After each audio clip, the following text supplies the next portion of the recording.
Bom dia, amados, como meu coração se alegra saber que estamos aqui buscando conhecer mais daquele que criou os céus e a terra, daquele que toma conta de cada batida do nosso coração, daquele que nos ama e que tem um firme desejo no coração que nós possamos conhecê-lo, confiar nele, entregar a nossa vida nas mãos dele.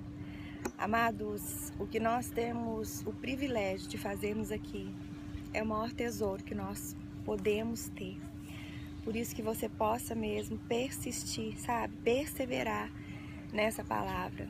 Esses dias que eu estou aqui de férias, ontem eu tive a graça de ler todo o livro ali, né? As cartas de Paulo a Timóteo. Meu Deus!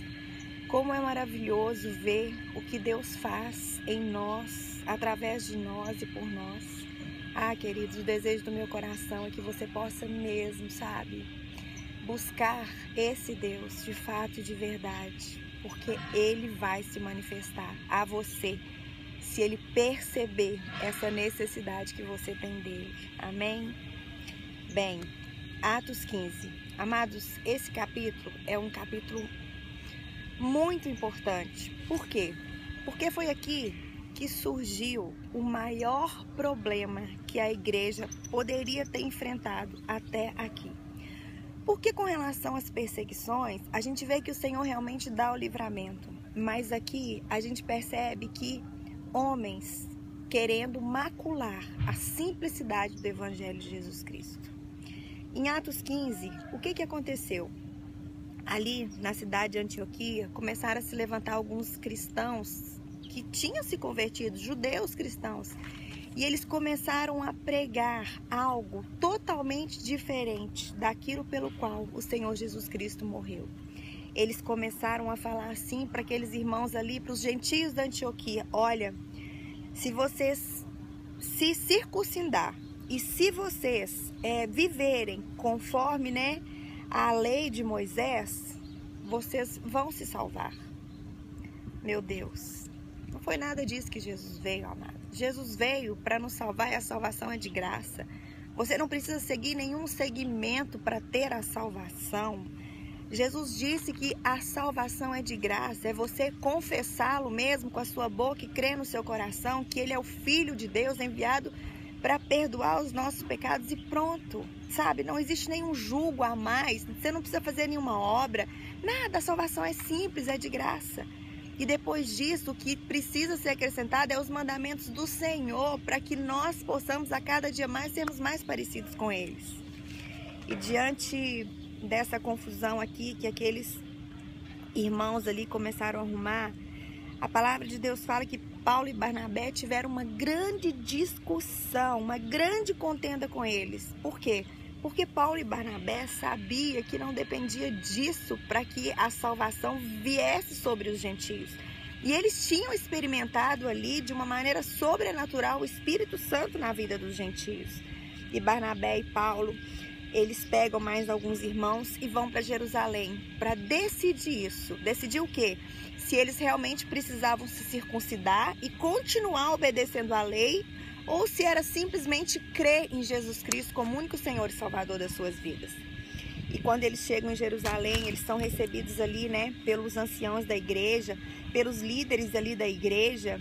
E o que acontece? Alguns da seita dos fariseus que realmente tinham crido no Senhor Jesus Cristo, eles começam a se levantar dizendo assim que eles precisavam sim circuncidar e também guardar a lei de Moisés.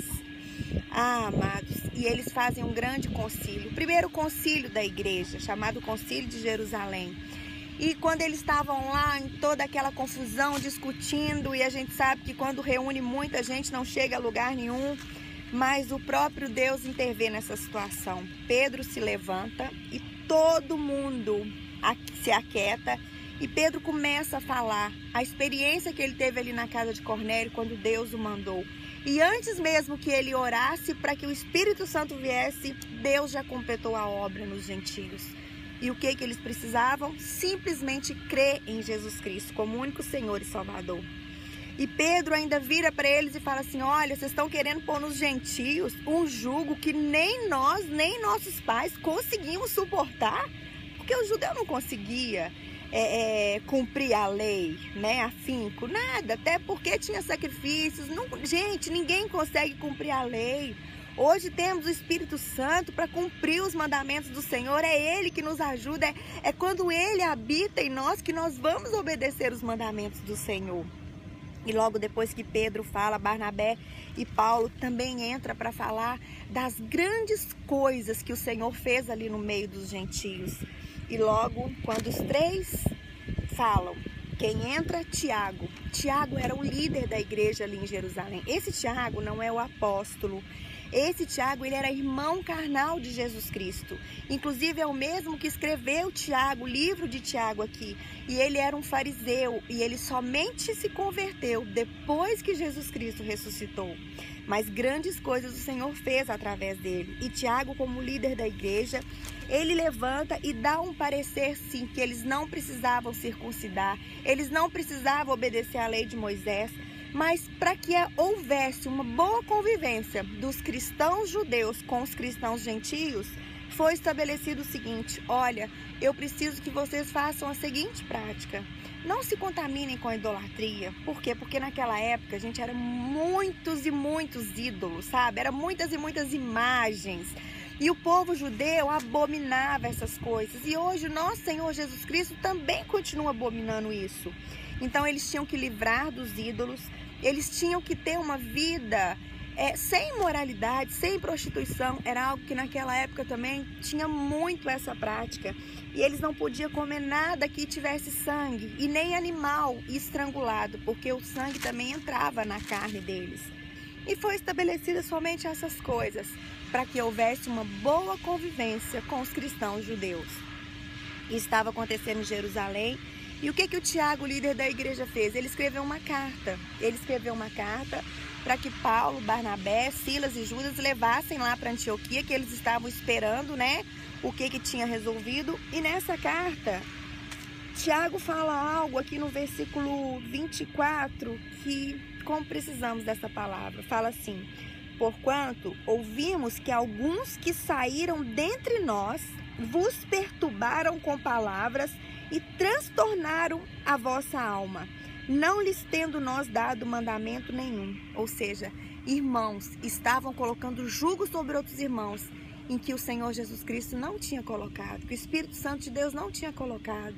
Ah, amados, como temos feito isso, colocado jugo sobre as pessoas, os quais o Senhor não nos cobra, sabe? Quando julgamos as pessoas, oh, amados.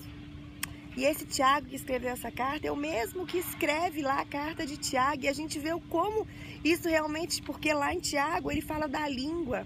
Ou seja, é um pequeno, né? Ou seja, ela é tão pequenininha e ela contamina o corpo inteiro.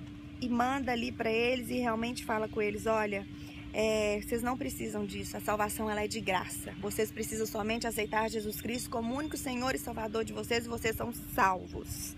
Tremendo isso, não é? E com isso termina aqui esse concílio, né? No capítulo 15 aqui do livro de Atos. E diz que logo depois que Judas e Silas, Paulo e Barnabé foram dar a decisão para eles ficaram ali mais um tempo, né? Ensinando e pregando com muitos outros a palavra do Senhor. E logo depois disso, Paulo disse a Barnabé: vamos voltar a visitar aquelas pessoas, né? Que nós já anunciamos a palavra do Senhor e ver como elas estão. Mas aconteceu um pequeno probleminha entre Paulo e Barnabé, porque Barnabé queria levar com ele a João, né, chamado Marcos, mas Paulo, ele ficou meio bravo, ele não quis levar, porque lá atrás João tinha abandonado eles, e eles tiveram uma determinada contenda, e cada um foi para um lado. Barnabé e Paulo foi para um lado, e Paulo e Silas foi para outro lado, mas lá na frente a gente vai ver que isso também se apaziguou. Mas isso nós precisamos ver que existe essas contendas sim, mas isso não impediu que eles continuassem a pregar o Evangelho. E nós precisamos ter esse exemplo para nós. Apesar das contendas, apesar das dificuldades, precisamos limpar o nosso coração e prosseguir pregando Jesus Cristo. Amém? Amanhã, se Deus nos permitir, entraremos no capítulo 16, onde nós vamos falar a respeito da segunda viagem missionária de Paulo. E mais uma vez vencemos, já passamos do meio do nosso propósito, não é mesmo, pessoal? Deus abençoe vocês, que o Espírito Santo possa estar mesmo ministrando ao coração de vocês, que ele gere sede dessa palavra em vocês, tá bom? Deus te abençoe, fiquem com Deus e até amanhã.